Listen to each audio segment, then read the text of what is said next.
기도하겠습니다. 보혜사 성령 하나님, 우리의 눈을 열어 하나님의 법에 기이한 것을 보게 해 주소서라고 간구하였던 구약의 신실한 백성들처럼 지금 우리의 마음 문을 열어주시고 하나님의 말씀을 들을 길을 열어주시고 우리 각 사람에게 가르쳐 주시는 주님의 뜻을 바르게 배워 그 뜻대로 살고자 하는 새로운 결심을 허락하여 주옵소서. 우리 주 예수 그리스도 이름으로 기도합니다. 아멘. 제3차 선교 여행에서 3년이라는 긴 시간을 보내면서 사도 바울은 에베소 교회를 목회했습니다. 에베소 교회 하면 곧바로 생각나는 것이 두란노 서원이지요. 유대 회당에서 복음을 전하다가 예수 그리스도를 받아들이지 않는 강경한 유대인들에게 그리스도인들이 쫓겨나서 어떻게 보면 교회당 건물로 사용한 최초의 언급이 아닌가 싶을 두란노 회당에서 사도 바울은 그야말로 전심전력으로 하나님의 말씀을 가르치고 그들을 위하여 기도하였습니다. 그래서 사도행전 19장 10절 보면 이 사도 바울의 에베소 사역으로 아시아에 사는 자는 유대인이나 헬라인이나 다 주의 말씀을 듣더라. 여기 아시아는 그 당시 로마 제국의 속주, 오늘날로 튀르키예의 땅을 말하죠. 에베소는 그 튀르키예의 서쪽에 있는 그러한 도시였습니다. 이 말씀을 실증해 주는 사례가 바로 골로새서입니다. 이 튀르키예의 한 중간쯤에 있는 교통의 요지에 있는 골로새 출신의 에바브라가 두란노 서원에서 사도 바울의 복음을 듣고 그리스도인으로 회심한 다음 자기의 고향인 골로새와 바로 위에 있는 라오디게아, 히에라폴리스 그 세 군데의 복음을 전해서 하나님의 교회가 그곳에도 서게 됩니다. 3차 선교 여행을 마치고 예루살렘으로 급히 돌아가는 길에서도 사도 바울은 에베소 교회의 영적인 지도자들, 그 당시 표현으로 장로들을 꼭 만나보고 싶었습니다. 그러나 가는 길, 백길로 가는 길에 에베소를 들릴 수가 없어서 항구 도시 밀레도까지 장로들을 오게 하여서 다시 여러분들을 볼 수 없을지 모른다. 성령께서 내가 예루살렘에 가면 환난과 결박이 기다린다고 하는데 마지막으로 여러분의 얼굴을 보고 내가 3년 동안 여러분을 위하여 사역한 것을 여러분들이 잘 본받아서 교회를 바르게 세워가기를 바란다. 그런 말로 유명한 고별사를 사도행전 20장 17절부터 38절까지 요약된 말씀을 보죠. 그때 사도 바울이 아주 의미심장한 요약을 해줍니다. 3년 동안 그가 가르쳤던 게 뭐냐? 에베소서에서 사도 바울이 전한 복음을 하나님에 대한 회개와 우리 주 예수 그리스도에 대한 믿음이라고 요약합니다. 사도행전 20장 21절. 복음을 전할 때 그 복음을 모두 다 요약할 수 있는 것이 회개와 믿음입니다. 회개는 하나님의 형상으로 지음받았으나 그 하나님께 등을 돌린 이 타락한 죄인이 다시 우리는 하나님의 피조물입니다. 하나님의 자녀입니다 하고 하나님께로 돌아오는 것. 그게 바로 회개입니다. 그리고 믿음은 그런 것을 가능하게 해주고 계속 그런 관계 속에 있게 해주는 것이 예수 그리스도에 대한 믿음. 예수 그리스도를 우리의 주님이라고 고백하는 믿음이라고 말합니다. 나아가서 20장 25절 보면 에베소 교회 성도들과 교제하며 하나님 나라를 전파하였다. 회개와 믿음으로 요약한 것을 이제 그게 바로 하나님 나라의 복음이다. 예수께서 오셔서 회개하라, 하나님 나라가 가까웠다라고 했던 바로 그 예수 그리스도의 복음을 나도 에베소 교회에서 3년 동안 전했다. 그리고 유명한 이 말씀의 사역자들에게 항상 돌이켜보게 만드는 유명한 고백을 하죠. 사도행전 20장 26절. 선지자 에스겔의 유명한 파수꾼 비유가 있죠. 적군이 쳐들어오는데 파수꾼이 그걸 보고 나팔을 불으면 적군이 성에 들어와서 사람들을 죽일 때 죽는 사람들은 자기 죄 때문에 죽지만 이 파수꾼의 죄는 없다. 그러나 적군이 오는 것을 보고 성 안에 있는 시민들의 목숨이 위태로운 걸 보고도 나팔을 불지 않으면 죽은 사람은 역시 그들의 죄 때문에 죽지만 그러나 그 피값을 파수꾼에게도 하나님께서 찾으신다. 오늘 우리나라 상황을 보면 이런 그 피값을 갚아야 될 그 어리석은 자들이 참 많이 있는 거죠. 근데 여기서 사도 바울은 분명히 이야기를 합니다. 나는 너희들의 피에 대하여 깨끗하다. 왜? 하나님의 말씀을 다 가르쳤기 때문에. 너희들에게 유익한 것이면 공적으로나 사적으로나 다 하나님의 말씀을 온전히 가르쳤기 때문에 여러분의 피에 대해서는 깨끗하다. 엄청난 고백입니다. 그래서 정말 이런 마음으로 하나님의 말씀을 가지고 목약하는 사람이 참 하나님의 종이 되겠죠. 이렇게 에베소 교회는 사도 바울에게 정말 눈안에 그 사과와 같은, 그죠? 그러한 아주 사랑받는 교회입니다. AD 60년경에 사도 바울이 사도행전 끝에 보면 로마의 1차 투옥이 되죠. 엄격히 말하면 가택연금을 당했습니다. 그때 에베소 교회에 편지를 써보냅니다. 옥중에서 썼다고 해서 옥중서신이라고 하고요. 에베소, 빌립보, 골로새 그리고 빌레몬의 집에 있는 교회도 쓴 이 네 권의 서신이 옥중서신입니다. 그 가운데 에베소서는 제일 먼저 나오고 분량도 제일 많습니다. 많은 신약학자들이 기독교 교리와 경건한 삶에 관한 탁월한 요약이다. 아마도 사도 바울이 썼던 서신 가운데는 로마서 다음으로 중요한 서신이 아닌가 그렇게까지 평가하고 있습니다. 대략으로 보면 6장 가운데 첫 번째 3장 1에서 3장은 기독교 복음의 진리를 잘 소개합니다. 특별히 2장에 나오는 구원받기 이전과 이후에 대한 그 대조적인 설명은 아주 탁월하죠. 그리고 4장에서 6장은 그 복음에 합당한 삶을 구체적인 생활의 여러 측면에서 가르치는 내용입니다. 그 가운데 우리는 그 서신이 시작하면서 제일 먼저 사도 바울이 찬송하리로다 하나님께 성령을 돌리는 것을 오늘 함께 읽었습니다. 참으로 뛰어난 경건의 모범입니다. 하나님의 은혜를 잘 깨달은 사람에게 제일 먼저 나와야 될 것은 교리적으로 무엇을 따지고 구체적으로 어떻게 살아라라고 가르치고 하는 것 이전에 그 하나님의 은혜에 대한 감사와 찬양입니다. 하나님께서는 우리를 하나님 형상으로 지으시되 하나님을 찬양하는 자로 지으셨기 때문입니다.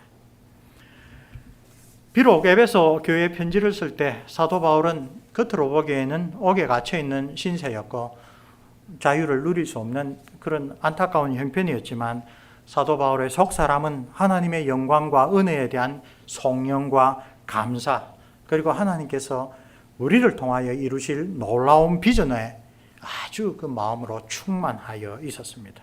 그는 그리스도 예수 안에 있는 신실한 그리스도인들에게 하나님께서 내려주신 하늘에 속한 모든 신령한 복을 오늘 본문에서 하나하나 열거하면서 우리가 그리스도인이다라는 사실이 어떤 놀라운 의미를 가지고 있는지 에베소 성도들에게 그리고 오늘 우리에게 다시 한번 일깨워 주는 것으로 이 편지를 시작하였습니다. 어떤 내용들입니까? 어떤 신령한 복입니까? 창세전에 우리를 택하셨다. 이것은 하나님께서 우리를 선택하신 것이 오늘 우리의 어떤 착한 공로나 우리의 안타깝고 어리석은 실수에 일희일비하지 않는다는 겁니다.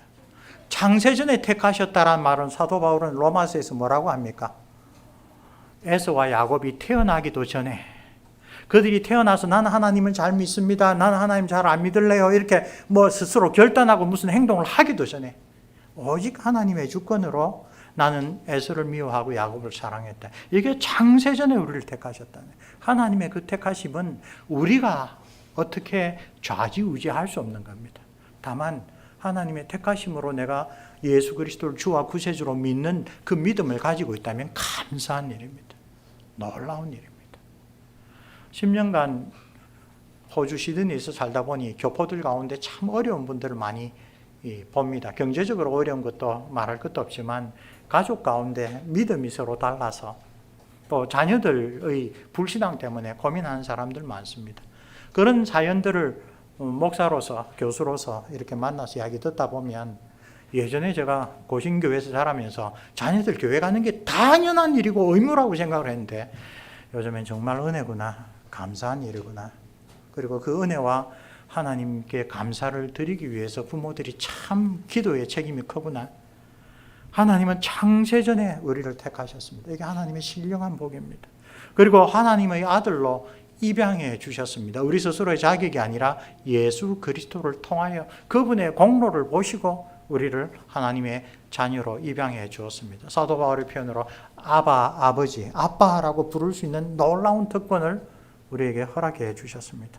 그리고 우리의 죄에 대한 깨끗한 사죄, 용서해 주심을 주셨습니다. 우리 사도신경의 고백을 보면 성령을 믿사오며 다음에 죄를 사해 주시는 것과 이 죄는 우리가 처음 믿었을 때에 그 죄를 씻어주는 그런 것뿐만 아니라 성령으로 말미암아 오늘 우리에게도 끊임없이 죄사함의 은혜를 베풀어 주시고 있습니다.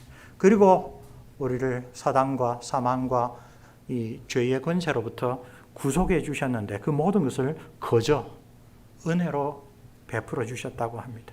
뿐만 아니라 우리가 말씀을 통하여 점점 깨닫게 되는 것처럼 하나님의 모든 지혜와 총명을 풍성하게 해주셔서 하나님께서 이 세상을 창조하시고 이런 역사를 이끌어 가시는 그 목적이 무엇인지 우리는 이 세상에서의 70, 80, 이제는 100세 시대가 되었지만 영원한 그 역사를 보면 잠시의 그림자 같은 우리의 인생이 그냥 있다가 사라지는 것인가? 후손들과 후세 사람들이 기억해 주는 그 기억 속에 머물러 있는 것인가? 아니면 영원하신 하나님 앞에서 인정받는 그런 귀한 우리의 삶의 부분이 되는가? 그런 비전을 주셨다고 합니다. 그리고 우리를 하나님의 기업으로 삼으셨다고 이야기를 합니다. 이처럼 오늘 본문에서 사도 바울이 묘사하는 복은 그리스도인들이 참된 그리스도인이라면 누구든지 받아 누리고 있는 영적이고 특권적인 지위이고 지위와 동시에 하나님과의 깊은 교제, 그것을 다양하게 설명하고 있는 것입니다. 신실한 그리스도인은 죄와 사망의 권세에서 구원받았습니다. 온 세상의 창조주이자 전능하신 능력으로 지금도 세상을 주관하시는 하나님의 자녀가 되었습니다. 성령 하나님이 친히 우리 안에서 그 사실을 확증해 주십니다. 우리는 하나님의 자녀로서 온 우주의 그 목표, 지금 나아가고 있는 그 방향에 대한 하나님의 놀라운 계획에 참여하는 자가 되었습니다. 그리고 그 사실을 깨달을 때마다 사도 바울이 그랬듯이 우리는 하나님께 감사와 찬송, 송영을 드리기를 하나님께서 기대하십니다. 오늘 너무나 우리의 귀에는 익숙한 일이지만 새삼 주목할 내용은 이런 하늘에 속한 모든 신령한 복을 사도 바울이 우리에게 받으라고 이야기를 하지 않고 받았다라고 완료형으로 이야기를 하고 있다는 것입니다. 이것이 오늘 우리에게 첫 번째로 돌아볼 거리를 줍니다. 오늘 우리는 그리스도인으로서 이런 축복을 받아 누리고 있습니까? 내가 실증하고 있습니까? 체험하고 있습니까? 하나님께서 이미 내려주셨다고 사도 바울이 선언한 이 신령한 축복들을 우리도 과연 정말 사도 바울의 이 증거가 성령께서 감동하신 진리다라고 내가 마음으로부터 아멘 하고 있습니까? 만약에 그렇다면 감사하게도 우리가 정말 마음으로 이런 신령한 복을 누린다고 정말 체험한다면 마땅히 제일 먼저 주일에 하나님 앞에 나올 때마다 또 우리가 하나님과의 고요한 만남의 시간을 가질 때마다 그에 합당한 찬양과 영광을 돌리는 것이 마땅하겠죠. 그에 합당한 감사의 삶이 뒤따라야 하는 것이 당연하겠죠. 그것이 가만히 보면 하나님의 형상으로 우리를 지으시고 성령으로 거듭나게 하셔서 참된 하나님의 형상이신 예수 그리스도를 본받게 하신 하나님의 뜻입니다. 우리 인간의 본분입니다. 사람의 제일 되는 목적은 하나님을 영화롭게 하는 것입니다. 바로 그 영화롭게 하는 거기에 하나님을 참으로 즐기는 우리의 하나님의 형상됨의 복이 있습니다. 안타깝게도 오늘 우리가 스스로 돌아보면 우리는 찬양과 감사에 그다지 탁월한 자가 못 됩니다. 만약에 탁월한다면 정말로 그 자체가 또다시 감사의 제목입니다. 우리가 대부분 사도 바울의 모범을 열심히 본받아야 될 그런 자로서 찬양과 감사에 탁월하지 못한 자로서 사도 바울이 교회를 위하여 드리는 간절한 기도, 바로 17절부터 나오죠. 기도의 핵심이 뭡니까? 17절 하나님이 누구신지 그리고 우리에게 무슨 큰 일을 해주셨는지 깨닫는 지혜와 계시의 영이 우리에게 필요합니다. 지혜와 계시의 영을 우리에게 내려주옵소서. 그것이 바로 이런 성령의 열매를 맺기 위한 겁니다. 우리가 하나님의 자녀 되었다는 게 정말 어떤 의미인지 이미 내려주셨다고 하는데 우리가 그걸 깨닫지 못해서 찬양과 감사를 드리지 못한다면 사도 바울이 교회를 위하여 드리는 기도의 첫 번째 간구, 지혜와 계시의 영을 내려 주옵소서. 우리에게 주신 소망과 기업과 능력이 무엇인지 바르게 알고 의지할 수 있도록 우리의 마음의 눈이 밝아지게 해 주옵소서. 1장 18절 말씀. 그 사도적 기도가 정말로 소중합니다. 왜? 그 기도를 통하여 사도 바울이 이렇게 고백하고 너희들도 이미 받았다라고 하는 하늘에 속한 모든 신령한 복을 우리도 정말 하나님이 나를 이렇게 축복하셨구나 깨달을 수 있기 때문입니다. 언제 주기도문에 대한 강서를 하면서 하이델베르 교리문답을 비롯한 우리 신앙의 선진들이 주기도문을 해석한 것을 보면 첫 번째, 6번째 강구 가운데 첫 번째가 하늘에 계신 우리 아버지여라고 부른 다음 하나님의 이름이 거룩히 여김을 받으시기를 기원하는 겁니다. 하나님의 이름이 거룩하다. 하나님의 이름은 하나님을 표현하는, 대표하는 겁니다. 하나님이 정말 거룩하시다라는 것을 우리가 정말 기원한다면 하나님이 그런 분, 하나님이 놀라운 분이라는 걸 알아야 되죠. 그런 의미에서 많은 신앙의 선진들이 사도 바울이 여기 교회를 위하여 드리는 간구 가운데 첫 번째 간구는 주기도문의 첫 번째 간구를 구체적으로 실천할 수 있는 그런 간구라고 소개합니다. 우리에게 지혜와 계시의 영을 주십시오.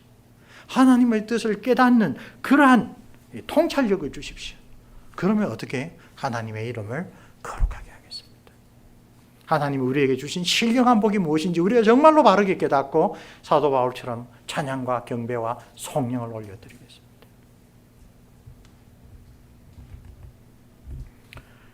이 모든 영적인 축복들을 오늘 우리 본문에서 아주 주목할 만한 것이 하늘에 속한 모든 영적인 복은 모두 다 그리스도 안에서 우리에게 주어졌다라고 사도 바울이 무려 15번이나 반복하여 강조한다는 것입니다. 우리를 택하시고 자녀로 삼으시고 사죄의 은혜를 값없이 베풀어 주시고 하나님의 뜻의 신비를 알려주시고 우리를 하나님의 기업으로 삼아주시고 하나님의 영광을 찬양하는 자로 불러주시고 이 모든 것을 우리에게 주신 성령으로 인쳐주시고 이 모든 것이 그 사랑하는 자 안에서 혹은 그 안에서 혹은 구체적으로 그리스도 안에서 라는 세 가지 표현으로 15번이나 반복되고 있다는 것입니다. 그러므로 그리스도인으로 우리가 가지고 있는 영적인 축복 혹은 특권들은 오직 그리스도와의 관계를 통하여 그리스도와의 연합을 통하여 하나님이 우리에게 주시고 거꾸로 우리 편에서 보면 그리스도 안에서만 우리가 누릴 수 있는 것이다 라고 사도 바울이 강조합니다. 거꾸로 말하자면 만일 우리가 그리스도 밖에 있으면 그리스도와의 신령한 연합이 우리에게서 희미해지면 그 하늘에 속한 신령한 축복도 우리에게 실정되지 않는 것입니다. 그 모든 축복들의 근원이 1장 7절에 나오듯이 예수 그리스도의 피로 예수 그리스도의 그 보배로운 목숨 값으로 하나님이 자격 없는 우리에게 그리스도 안에 있어 그리스도를 통하여 새롭게 부여하신 자격 근거하여 주시는 것이기 때문입니다. 예수 그리스도께서 십자가 위에서 하나님의 공의로운 심판을 통하여 죄의 삭슨 사망이다라는 거룩한 하나님의 성품을 온전히 만족시켜 주셨기 때문에 우리는 하나님 앞에 담대히 나아가 아빠, 아버지라고 부를 수 있는 것입니다. 사도 바울은 이 그리스도 안에 있다는 사실과 관련하여 그런 예수 그리스도로 말미암은 속죄, 구속의 사실과 더불어 하나님의 영원하신 경륜의 비밀을 또 한 가지 소개합니다. 9절과 10절 다시 한번 보십시오. 그 뜻의 비밀을 우리에게 알리신 것이요 그 기뻐하심을 따라 그리스도 안에서 때가 찬 경륜을 위하여 예정하신 것이니 하늘에 있는 것이나 땅에 있는 것이 다 그리스도 안에서 통일되게 하려 하심이라. 모든 피조물이 그리스도 안에서 통일되게 하려는 하나님의 섭리의 목표를 향하여 나아가는 그 뜻의 비밀을 우리에게 알려주실 뿐만 아니라 그 하나님의 영광을 목격한 자로서 그에 대한 합당한 찬송을 드림으로 그 하나님의 뜻을 이루는데 우리도 중요한 참여자로 삼아 주시는 겁니다. 우리 신앙이 연약해지고 그리스도와의 연합이 희미해지면 세상 사는 것이 별 다를 바가 없습니다. 교회 생활 한 30년, 40년 하면 내가 다녀본 교회들 보면 안 믿는 사람과 사실 별 다를 게 있는가라고 하는 그런 생각이 듭니다. 심지어 안 믿는 사람이나 불교 신자들이 우리보다 훨씬 착하고 다른 사람을 돕는 일을 종종 목격하기도 합니다. 그러나 사도 바울이 우리에게 확증해 주는 하늘의 모든 신령한 복을 그리스도 안에서 점점 체험해가는 그런 삶을 살 때에 이 세상이 결코 덧없이 지나가는 세상도 아니고 참 심심한 그러한 종교생활도 아니고 오히려 정말 의미심장하고 흥미진진하고 하나님이 나를 들어 쓰셔서 이런 일을 하고 계시는구나, 그런 고백을 우리도 할 수 있는 그런 특권적인 삶으로 불러주셨습니다. 신실한 그리스도인의 삶은 미래를 위한 하나님의 계획에 참여하는 영원한 의미를 가지고 있습니다. 12절 보십시오. 이는 우리가 그리스도 안에서 전에 바라던 그의 영광의 찬송이 되게 하십니다. 우리를 통하여 하나님의 영광이 찬양되게 하시는 것, 그게 하늘에 속한 신령한 복들 가운데 아주 두드러지는 한 가지입니다. 그리스도인으로서 우리가 그리스도 안에 있을 때에 이런 놀라운 하늘의 은사들을 통하여 참된 삶의 변화를 체험합니다. 그리고 이런 놀라운 축복을 결코 잃어버리지 않도록 성령을 인쳐주셔서 이 모든 축복들을 우리에게 보증하여 주십니다. 그 안에서 너희도 진리의 말씀 곧 너희의 구원의 복음을 듣고 그 안에서 또한 믿어 약속의 성령으로 인치심을 받았으니 이는 우리 기업의 보증이 되신다.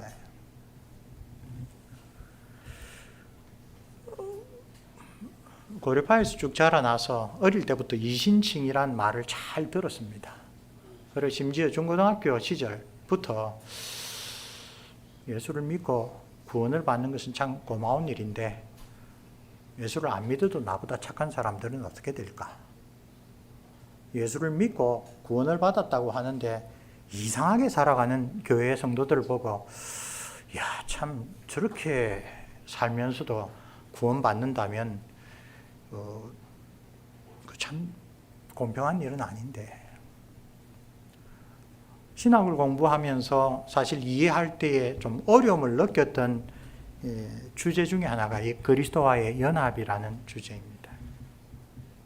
그리스도와의 연합을 왜 이렇게 우리의 신앙의 선진들은 강조했을까? 교의신학을 배우면, 교의학을 배우면, 구원론에 들어가면 제일 먼저 가르치는 것이 하나님이 우리를 불러주셨다, 소명.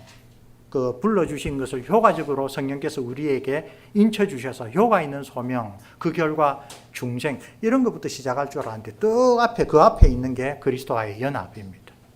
이게 왜 그렇게 중요할까? 상당히 늦게서야 이것이 그렇게 중요한 이유가 있구나라는 것을 조금씩 깨닫게 되었습니다. 우선 우리 청교도 신앙의 선진들이 대요리문답에서 바로 그런 주제로 가르치는 그 현실을, 그 가르침을 살펴봅시다. 대요리문답 66문답에 선택된 자가 그리스도와 더불어 가지는 연합은 그리스도와의 연합입니다. 하나님의 은혜의 역사이며 이 그리스도와의 연합으로서 선택된 자들은 영적으로 신비하게 그리고 참되고 불가분리하게 그들의 머리이자 남편이신 그리스도와 결합되는 것인데, 효과 있는 부르심에서 그 연합이 시작된다. 이 그리스도와의 연합을 구속론에 제일 먼저 다루면서 효과 있는 부르심이라고 하는 것으로부터 그 다음에 여러 가지 축복들을 아울러서 항상 존재하는 것이 하나님이 택한 자와 그리스도 간의 신령한 연합이다라고 이야기를 합니다. 종교개혁자 칼빈 선생은 사도 바울의 교훈 또 사도 요한의 교훈들에 주목하여 그리스도의 연합에 대해서 이렇게 가르칩니다. 우리는 그리스도께서 우리 밖에 머물러 계시고 우리가 그와 떨어져 있는 한 인류의 구원을 위해 그리스도께서 당하시고 행하신 모든 일이 우리에게는 의미가 없고 아무런 가치가 없다는 사실을 알아야 한다. 예수님께서 2000년 전에 하신 일이 오늘 우리에게 어떤 의미가 있는가, 어떤 효력이 있는가, 그것은 우리가 그리스도와 연합되지 않으면, 우리가 그리스도 안에 있지 않으면 아무런 소용이 없는 것이다. 루터 선생은 그것을 아주 극적으로 표현하죠. 그리스도 밖에 있을 때 하나님은 무서운 심판자이시다. 우리가 그리스도와 연합되어 있을 때, 우리가 그리스도 안에 있을 때 하나님은 우리를 사랑하시는 아버지이시다. 그러므로 이 그리스도와의 연합이라는 신약 성경의 핵심적인 교훈은 2000년 전에 이 땅에서 구속의 사역을 행하신 예수 그리스도와 오늘 우리가 도무지 어떻게 서로 연결되는가, 그것을 다루는 성경의 교훈이라고 할 수 있습니다. 사도 바울은 오늘 본문에서 15번이나 그리스도 안에서라는 말로 이 교리가 얼마나 중요한지를 깨우쳐 줍니다. 대요리문답에서 이 그리스도와의 연합은 첫째로 영적이고 신비하다. 영적이다라는 말은 물질적이지 않다. 이건 로마 가톨릭에 대한 직접적인 비난입니다. 그리스도와의 연합을 로마 가톨릭은 그때나 지금이나 주로 어떻게 가르칩니까? 성찬식, 미사에서 사제가 축성할 때에 떡과 포도주가 그리스도의 살과 피로 그 본질이 변해서 transubstantiation, 본질이 변해서 그렇게 교회에 머무시는 성령의 능력으로 사제가 축성하여 그리스도의 살과 피로 변한 그것을 받아 먹고 마심으로 그리스도와 연합된다고 이야기를 합니다. 물질적인 방식입니다. 그러나 우리 개혁교회는 그런 그리스도와 연합은 물질적인 방식이 아니다. 교회가 제정한 어떤 리터지, 예식 안에 능력이 깃들어 있어서 그 예식에 참여하면 자동적으로 받는 그런 것이 아니다. 이것은 영적인 연합이고 신비한 연합이다 라고 이야기를 하고 있습니다. 영적이고 신비하다라는 말은 이해하기 좀 쉽지 않은 현실을 가르칩니다. 눈으로 볼 수 없고 입으로 맛볼 수 없고 손으로 만질 수 없는 그것이 영적이고 신비한 연결입니다.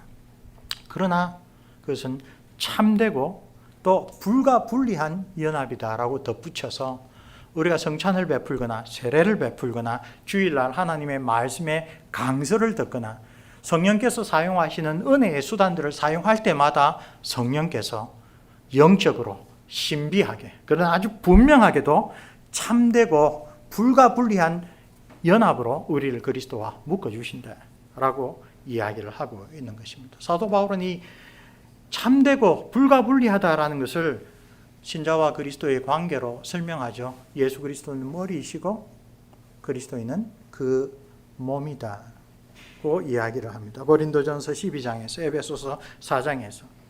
그래서 그런 가르침에 근거하여 우리의 신앙의 선진들은 교회의 머리 대신 예수 그리스도께서 하늘에 오르셨다라는 게 땅에 있는 그의 지체인 교회에게 어떤 신앙상의 유익을 주느냐라고 질문하고 하이델베르 교리문답 49문답에서 이렇게 이야기를 합니다.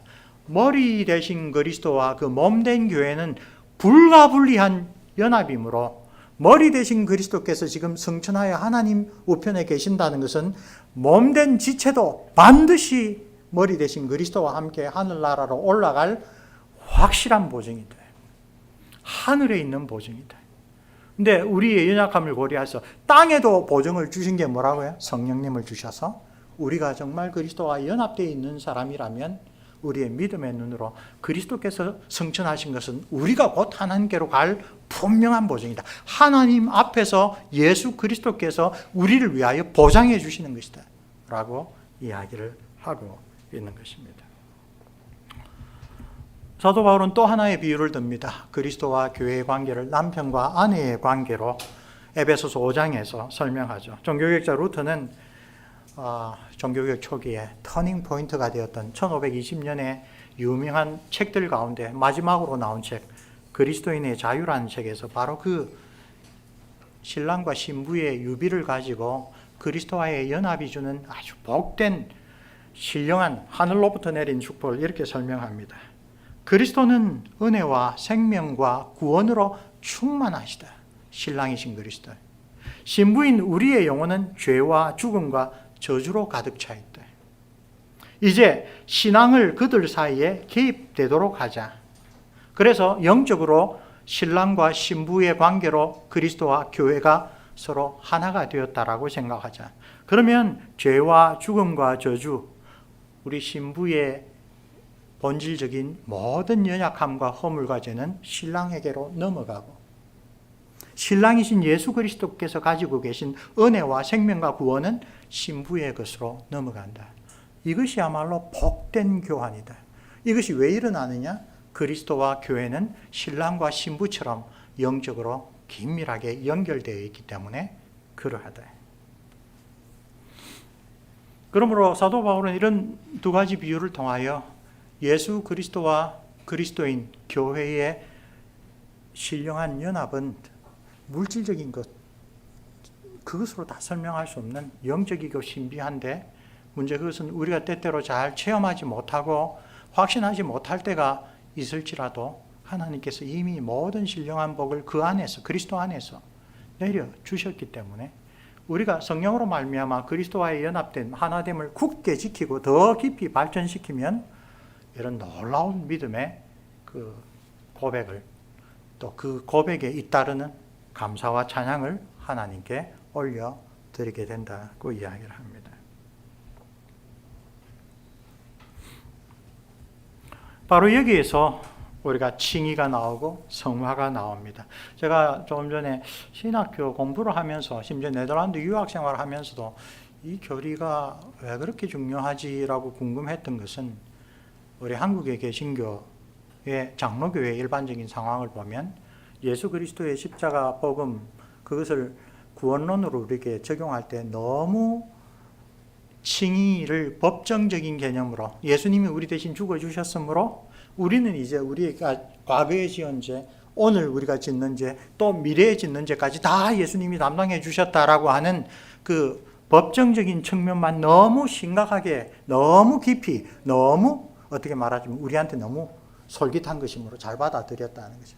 근데 성경은 결코 그것만 배타적으로 강조하지 않습니다. 이 모든 것의 시작이 칭의와 성화와 모든 은사들이 무엇 안에 있다고요? 예수 그리스도 안에서 주어진다. 그리스도와의 연합이라는 그 끈 안에서 주어진다. 그리고 그 연합은 단순히 법정적인 개념만으로 설명되지 못한다. 그래서 제가 어린 시절부터 고민했던 거, 이신칭이 그 복음은 좋은데 예수 믿고도 여전히 자기가 자기 삶의 주인이 된 많은 이 덕스럽지 못한 그리스도인들, 어쩌나? 예수를 안 믿었는데 법 없이도 사는 사람들, 오히려 그리스도인들을 부끄럽게 만드는 그런 교회 밖의 사람들, 어쩔까? 그런 문제에 대하여 성경은 침묵하지 않고 분명히 가르치는 것입니다. 그리스도 안에 있다라는 이 개념으로 칭의와 성화는 결코 나뉘어질 수 없다라는 것을 아주 분명하게 가르쳤는데, 종교개혁자 루터 선생이 그렇게 이신칭의를 깨닫는데 오래 걸렸던 것이 1000년 동안이나 교회 안에 도그마처럼 갇혀져 있던 하나님의 은혜 위에 우리의 공로를 쌓고 그것을 기뻐하셔서 또 은혜를 주시면 그게 더 착한 선행으로 공로를 주고 이렇게 계속 자라가야 마지막에 우리를 의롭다고 인정해 주신다라는 그런 로마 가톨릭의 칭의론이 1000년 동안 지배했기 때문에 하나님의 말씀을 보고도 제대로 깨닫지를 못했던 것이 오늘 우리에게는 이런 방식으로 와요. 우리는 이신칭의를 이용하면서 사도 바울이 실제로 그 칭의조차도 그리스도 안에서 주신 것이고, 그리스도 안에서 칭의받는 사람은 그리스도 안에서 반드시 성화의 삶을 살아야 된다라는 그 가르침을 우리는 소홀하게 여기고 있다는 것입니다. 우선 칭의 개념과 관련하여 모든 것이 그리스도 안에 있다는 것을 사도 바울은 거듭거듭 가르칩니다. 너희는 하나님으로부터 나서 그리스도 예수 안에 있고, 예수는 하나님으로부터 나와서 우리에게 지혜와 의로움과 거룩함과 구원함이 되셨다. 칼빈 선생이 정말로 좋아하는 구절이죠. 고린도전서 1장 30절. 예수 그리스도께서 우리에게 지혜가 되시고 의로움이 되시고 칭의, 거룩함이 되시고 성화, 그리고 그것을 종합적으로 구원이 되셨다고 이야기를 합니다. 그 전제 조건은 우리가 하나님 안에 있는 것. 고린도후서 5장 21절은 우리로 하여금 저희 안에 하나님의 의가 되게 하려 하십니다. 하나님이 우리를 의롭다고 간주해 주시는 것도 예수 그리스도 안에 있습니다. 그래서 빌립보서에는 놀라운 그 고백을 하죠. 내가 예수 그리스도를 위하여 모든 것을 잃어버리고 배설물로 여기면 그리스도를 얻고 그리스도 안에서 내가 발견되게 하려 함이니 내가 가진 의는 율법에서 난 것이 아니요 오직 그리스도를 믿음으로 말미암은 것이니 곧 믿음으로 하나님께로부터 난 의라. 그리스도 안에 있을 때에 율법으로는 불가능한 하나님과의 교제, 영생의 소망을 우리가 하나님의 신령한 하늘로부터 내려오는 선물로 받아 누릴 수가 있다는 겁니다. 오늘 한국의 개신교회는 칭의 개념을 지나치게 법정적인 개념으로만 생각합니다. 이건 역사적인 이유가 있습니다. 이신칭의 오직 은혜를 로마 가톨릭의 반동 종교계의 트렌트 공의회가 일일이 다 정죄했습니다.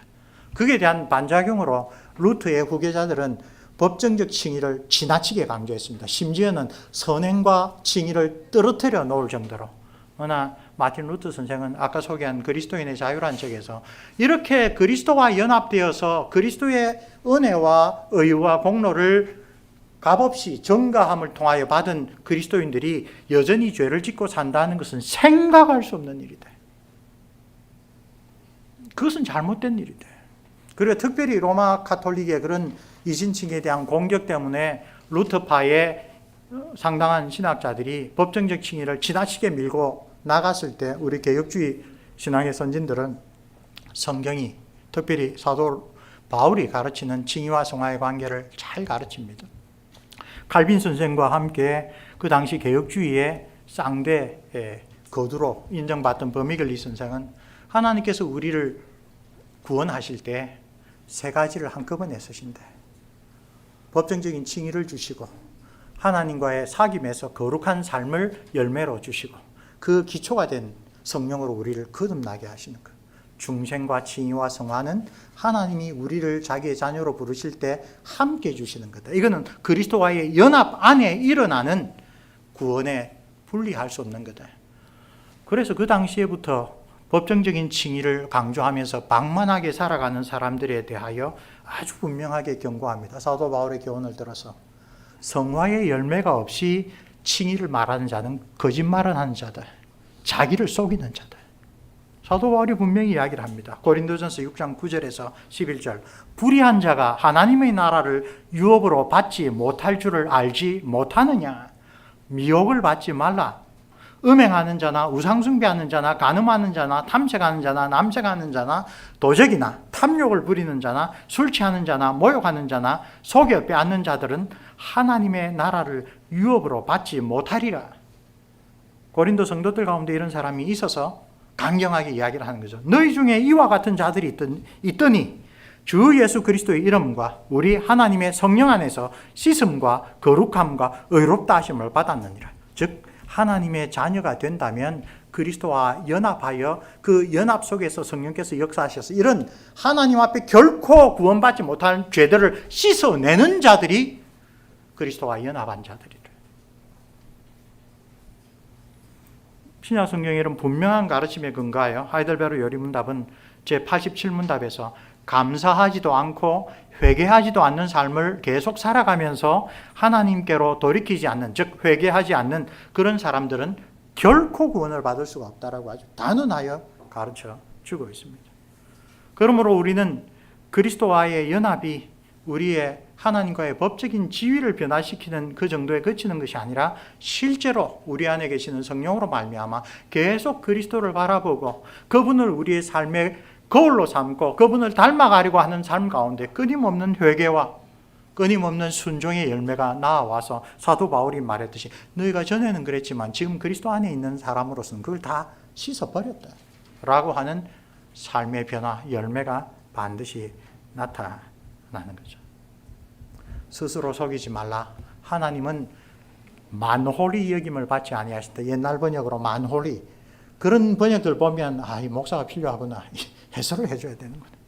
요즘엔 업신여김을 당하지 않는다라고 그렇게 번역을 했어요. 옛날에 어떤 목사님 아주 강조하여 만홀히 여긴다.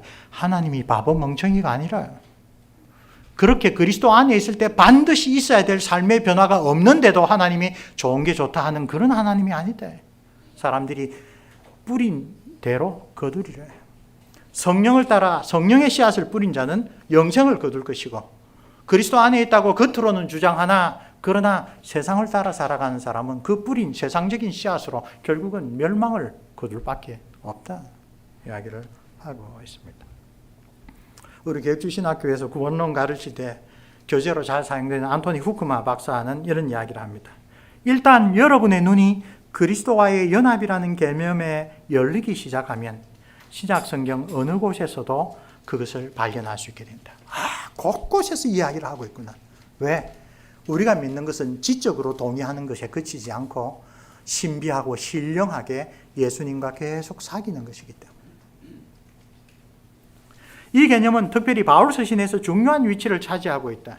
일반적으로 사도 요한이 이 그리스도의 연합을 제일 강조한다라고 알려져 있지만 아니, 이진칭이를 그렇게 잘 가르친 바울도 하나님과의 연합, 예수 그리스도 안에 있는 신령한 복을 누리는 이러한 관계 너무나 잘 가르치고 있다. 오늘 우리가 묵상한 본문처럼. 사랑하는 성도 여러분, 오늘 이 말씀을 가지고 우리 자신에게 적용을 해봅시다. 제일 먼저 첫 번째 이야기한 것처럼 우리가 정말 하늘에 속한 신령한 복을 감사하게도 예수 그리스도 안에서 성령의 사역을 통하여 누린다면 우리에게 더욱더 풍성히 나타내야 될 게 뭡니까? 찬양과 감사, 하나님의 이름을 높이는 일입니다. 그래서 우리 일상생활 가운데 좋은 찬송가를 우리가 부르는 것 참 좋습니다. 힘들고 어려울 때 찬송 많이 부릅니다. 저는 좀 나이 많이 들어서 훈련소에 부트캠프에 들어갔을 때 혼자 막 그 청소하면서 헌상송 부르고 뭐 그런 적이 있는데 실제로 이런 찬송과 감사는 하나님이 이런 신령한 은혜로 나에게 채워주셨구나를 깨달을 때 그렇죠? 그럴 때 더 이렇게 사도 바울처럼 신앙 고백의 형태로 찬양시의 형태로 우리에게 있는 좋은 신령한 찬송들로 드려야 되는 것입니다. 우리 예배가 우리 개인적인 삶에서 드리는 예배가 이런 찬송과 감사로 풍성해지면 참으로 좋겠습니다. 두 번째는 여전히 우리는 부족하고 연약한 자들이기 때문에 영적이고 신비한 연합을 체험할 수 있도록 이 개신교회, 한국 개신교회의 약점이 신비주의 성격이 너무 부족하다는 겁니다. 좌로는 율법주의, 이 로마 카톨릭의 예전주의, 모든 예식 안에 있으면, 교회 안에 있으면 모든 것이 자동적으로 된다는 그런 잘못된 가르침. 또 좌측으로는 아주 너무 신비하여 성경 자체에 별로 관심을 안 가지고 자기 체험에 몰두하는, 좌로나 우로나 치우치지 말아야 되지만 성경은 두 가지를 다 가르칩니다. 우리에게. 그치? 그리스도와의 연합이라는 것은 정말 어떨 때는 말로 표현할 수 없는 그런 신비한 신앙적인 경험입니다. 그리고 우리의 신앙의 선진들도 우리처럼 아주 열심하게 신학을 잘 가르치는 선생들이 아니라 루터 연구해보면 신비주의자였습니다. 칼빈 선생의 그의 경건을 보면 그리스도와의 연합으로만 설명할 수 있는 하나님과의 깊은 사귐, 그런 것들이 나타납니다.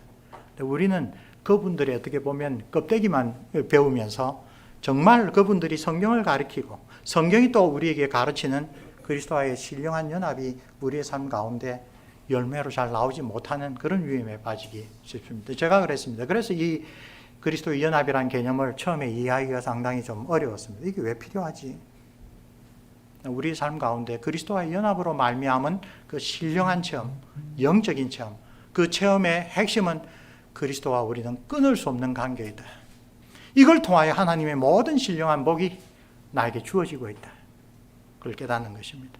그래서 우리가 주기도문을 드릴 때, 특별히 첫째 강구를 드릴 때마다 드리는 강구의 제목, 하나님을 더욱더 바르게 알게, 풍성하게 알게 해 주십시오. 예수님을 더 잘 알고 예수님을 더 가까이 모시고 살아가게 해 주옵소서. 그런 간절한 기도의 마음이 우리에게 있으면 좋겠습니다. 놀라운 기도의 내용이죠. 우리의 마음의 눈을 열어주셔서 하나님께서 이미 우리에게 풍성하게 내려주셨다는 그 축복을 바르게 깨달을 수 있도록, 그 축복에 감사하는 삶을 살 수 있도록 해 주시옵소서. 그리고 나아가 우리를 향하신 하나님의 크신 뜻이 무엇인지, 내가 앞으로 하나님의 그 섭리 가운데 몇 년이나 얼마나 더 오래 이 세상에 있을지 모르지만 그게 이 세상의 여러 가지 시스템 안에서 어떻게든 버텨나가고 어떻게든 이 세상에 낙을 누리는 삶이 아니라 하나님의 놀라우신 계획 안에 내가 할 수 있는 일이 뭔가, 지극히 적은 것이라도 하나님을 위한 마음으로 성령의 인도하심을 따라 한 것이라면 예수님 말씀에 따라 주의 종에게 물 한 잔 주는 것도 귀하게 여기신다는 그런 하나님의 그 마음을 생각해서 우리가 남은 생애 동안 하나님의 그 크신 뜻에 어떤 기여를 하고 살아갈까? 내 삶의 의미를 하나님이 보시는 영원한 가치와 어떻게 연결시킬까? 하나님 그런 소망을, 그런 열정을 우리에게 주옵소서. 그리고 은혜를 받았다는 사람이 마땅히 맺어야 될 열매로 내가 그리스도와 정말 연합된 사람이라는 것을 스스로 체험하고 주변 사람들에게 증거할 수 있게 해 주옵소서. 구체적으로 성령 하나님, 우리의 삶의 우선순위들과 우리가 바라는 것들과 우리가 간절히 기도하는 것들이 하나님이 기뻐하시는 뜻에 따라 우선순위가 잘 매겨지고, 그래서 하나님께서 우리의 기도를 어떤 유명한 책의 제목처럼 천국에 가면 우리의 기도가 바로 쓰레기통으로 버려지는 그런 기도가 아니라 하나님께서 자신의 거룩하신 뜻을 이루는데 정말로 귀하게 들어 쓰시는 그런 기도가 되게 해 주시옵소서. 예수 그리스도를 죽음의 권세에서 다시 살리신 하나님의 놀라운 능력으로 혹시 우리와 우리 자녀들이, 혹시 우리 교회가 약해진 점이 있다면, 연약해지거나 낙심한 것이 있으면 하나님 우리를 다시 영적으로 강건하게 이렇게 세워 주옵소서. 하나님이 누구신지를 증거하는 세상의 빛과 소금으로 그렇게 자리매김하는 그런 교회가 될 수 있도록 우리를 들어서 주시옵소서. 모여서 기도할 때 하나님이 기뻐하시는 그런 기도를 함께 드리고, 홀로 있을 때도 하나님, 때때로 우리의 눈이 너무 어두워져서 세상적인 시스템과 이 모든 사회가 돌아가는 것 안에 내가 그냥 몸을 담고 있는 것 같습니다. 그런데 실제로 하나님은 신령한 모든 복을 내려주셨다고 그러고 나에게 그리스도 안에서 그런 모든 복을 누리는 자로 특권적으로 세워주셨다고 하는데, 하나님은 그걸 내가 좀 체험하고 살아가기를 원합니다. 정말 그런 일이 있으면 감사하게도 다른 사람들이, 내 주위에 있는 사람들이 나를 보고 하나님 정말 살아계시네 라고 고백하게 되기를 바랍니다. 특별히 우리 자녀들에게 그런 고백을 받는 것은 정말로 놀라운 감사한 일이 될 겁니다. 그래서 우리가 우리에게 닥친 개인적인 여러 가지 문제들 뿐만 아니라 사도 바울이 우리에게 깨우쳐 주신 그리스도 안에서 우리에게 주신 하나님의 복을 우리가 누리며 그걸로 하나님께 영광 돌리고 그걸로 사람들에게 하나님을 증거하는 그러한 복된 그리스도인으로 살아가기를 우리 주님의 이름으로 축원합니다. 기도하겠습니다. 은혜로우신 우리 아버지 하나님, 사도 바울이 감격에 겨워서 이렇게 고백한 그 고백이 오늘 우리의 고백이 되기를 진심으로 소원합니다.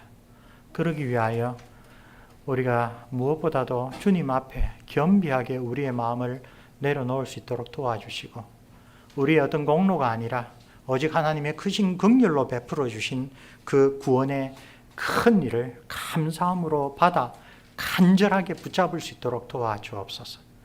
그리하여 우리의 기도가 달라지게 하시고 하나님의 능력으로 우리의 삶이 변화되게 하시고, 정말 하나님이 값진 삶, 의미 있는 삶이라고 하나님의 나라에 기록해 주실 그러한 삶을 우리도 지금 다시 한번 힘차게 실천하게 해 주옵소서.